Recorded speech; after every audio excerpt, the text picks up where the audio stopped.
I love playing, I love the adrenaline I get. I love being with the girls, I love my coaches. I was just the person who played softball.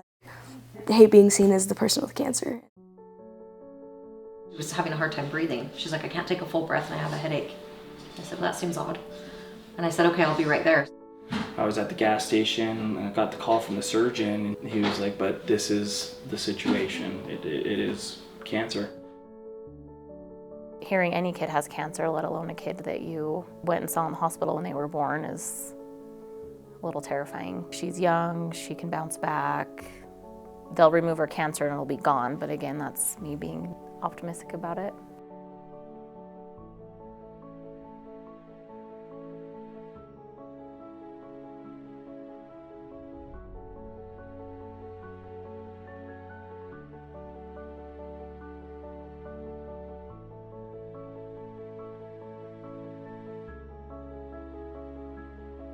So we'd have some good little one-on-one chit-chats and check in with her to see how she's really doing, because she can put on a pretty good show.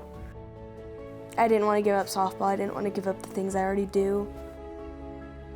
There was times where she was coming right out of chemo with a central line in her chest and her toenails are falling off because of the chemo, and her fingernails. And her little hands are bloody and her little toes are, and she put her feet in those cleats and she'd give it all she has, just running to first base, still hitting the ball, diving for balls, doing these things. And I'm like, you just got done being poisoned. And here you are on the field, like as if nothing happened to you. She just fought through it and wanted to be on the field, and anytime you ask, no, I'm okay, I'm okay. Nope, I'm good, I'm good. Which sometimes you know she's not.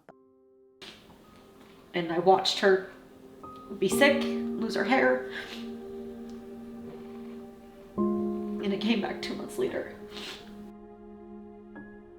And now nothing's working. When maybe we could have just continued removing things, doing the surgeries, things like that. We would live our lives pretty much 2 months at a time, because it was 2 months between every scan, until this last one. This last one acted differently than all the other times that it had came back. If she wants to ride this out, well, now we're down to 3 to 6 months. Really hard to hear that about someone you love so much. You want to make so much more memories. That was a major punch in the gut. I've cried a lot over that kid. We're just gonna keep fighting this. We're gonna fight this, we're gonna be happy, we're gonna do things we wanna do. I guess that I would just want to do what I can, I guess, with whatever time I have left. I'm so glad that she's able to play this year after how scary her last diagnosis was. And then there's that other part too, where, you know, then they're telling you 3 to 6 months to live, and now we're like, oh, we need a bucket list. I have the rest of my life to pay these stupid medical bills, but she doesn't. Nixon Strong reached out to me, asked if there was anything they could do to bring a smile to Kiki's face.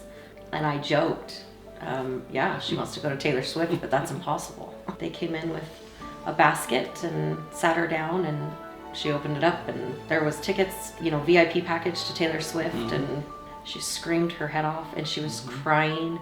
So we all had to have an outfit, we had to dress up. Watching her at Taylor Swift was the best thing ever. This arm is going to be Kiki's arm. This is her handwriting, this is her cancer ribbon, and then we got matching butterflies. Kiki had made a comment about getting a butterfly tattoo, and that if she were to die, she'd want to come back as a butterfly. Anytime I see her, or when she leaves practice or leaves the game, like, the thought goes through my mind that this might be the last game that she plays, or this might be the last practice that she's at. What is today? Let's look at today, because if I go any further, or if we go any further, now we're dark. Now we don't know. So we really, truly have tried to live one day at a time. Again, we're the parents, you know, usually we're the ones that should be like, hey, you know, everything's gonna be okay, everything will be fine. You know, she's a 16-year-old showing us how it is to be strong. Without teaching me, she's taught me how to not take things for granted and just live life.